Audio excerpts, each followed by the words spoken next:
Assalamualaikum warahmatullahi wabarakatuh. Halo semuanya, perkenalkan nama saya Nurlaila Sari dengan NIM 250306020. Kelas PTNB, Program Studi Peternakan, Fakultas Pertanian, Universitas Sumatera Utara.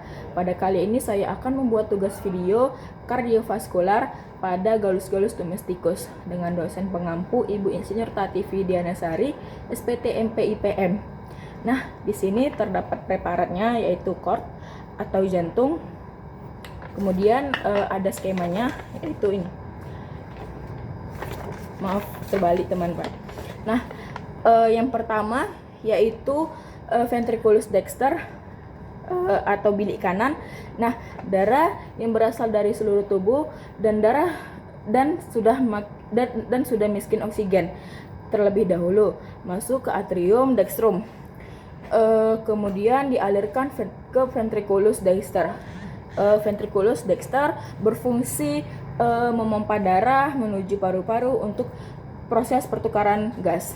Nah, kemudian yang kedua yaitu arteri pulmonalis. Nah, darah dari ventriculus dexter dipompa menuju paru-paru melalui arteri pulmonalis. Pembuluh ini membawa darah yang masih mengandung banyak karbon dioksida dan miskin oksigen. Kemudian yang ketiga yaitu kapilaria pulmonalis. Nah, di bagian ini kapiler paru-paru terjadi proses pertukaran gas antara darah dan alveolus paru-paru. Nah, pada tahap ini darah melepaskan karbon dioksida ke paru-paru untuk dikeluarkan saat respirasi. Kemudian darah menyerap oksigen dari udara yang dihirup. Nah, setelah proses ini darah menjadi kaya akan oksigen. Kemudian yang keempat yaitu vena pulmonalis. Nah, darah yang telah kaya oksigen dari paru-paru kemudian kembali ke jantung melalui vena pulmonalis. Berbeda dengan vena lainnya, vena pulmonalis membawa darah yang kaya oksigen. Kemudian yang kelima yaitu atrium sinistrum atau serambi kiri. Nah, darah yang berasal dari vena pulmonalis masuk ke atrium sinistrum. Atrium sinistrum ini berfungsi menerima darah yang telah mengalami oksigenasi dari paru-paru. Kemudian yang keenam yaitu ventriculus sinister atau bilik kiri. Nah, darah dari atrium sinistrum kemudian mengalir ke ventriculus sinister. Ventriculus sinister memiliki dinding otot yang paling tebal karena bertugas memompa darah dengan tekanan tinggi ke seluruh tubuh. Kemudian yang ketujuh yaitu aorta. Nah, darah yang kaya oksigen dipompa keluar dari ventriculus sinister melalui aorta. Nah, aorta yaitu arteri terbesar dari dalam tubuh, kemudian bercabang menjadi arteri yang lebih kecil untuk menyalurkan darah ke berbagai organ. Yang ke-8 yaitu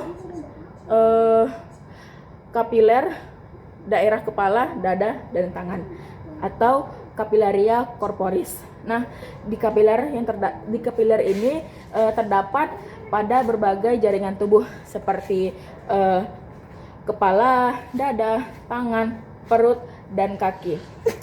Terjadi pertukaran zat antara darah dan sel-sel tubuh. Nah, pada tahap ini oksigen dan nutrisi disalurkan ke sel-sel tubuh. Sel-sel tubuh melepaskan karbon dioksida dan sisa metabolisme ke dalam darah. Akibatnya darah kembali menjadi miskin. Nah, yaitu yang ke-9 vena cava. Nah, darah yang telah membawa karbon dioksida dikumpulkan oleh venula, kemudian bergabung menjadi vena yang besar. Nah, selanjutnya darah mengalir menuju vena cava superior yang membawa darah dari kepala, leher, dan tangan. Nah, vena cava inferior yang membawa darah dari bagian tubuh bawah seperti perut dan kaki. Nah, kemudian yang ke-10 yaitu atrium dextrum atau serambi kanan.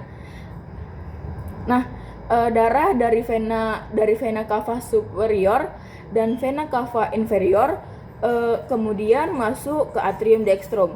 Dari atrium dextrum darah akan diteruskan kembali ke ventriculus dexter sehingga siklus peredaran darah kembali berulang. Sekian saja penjelasan saya pada kali ini.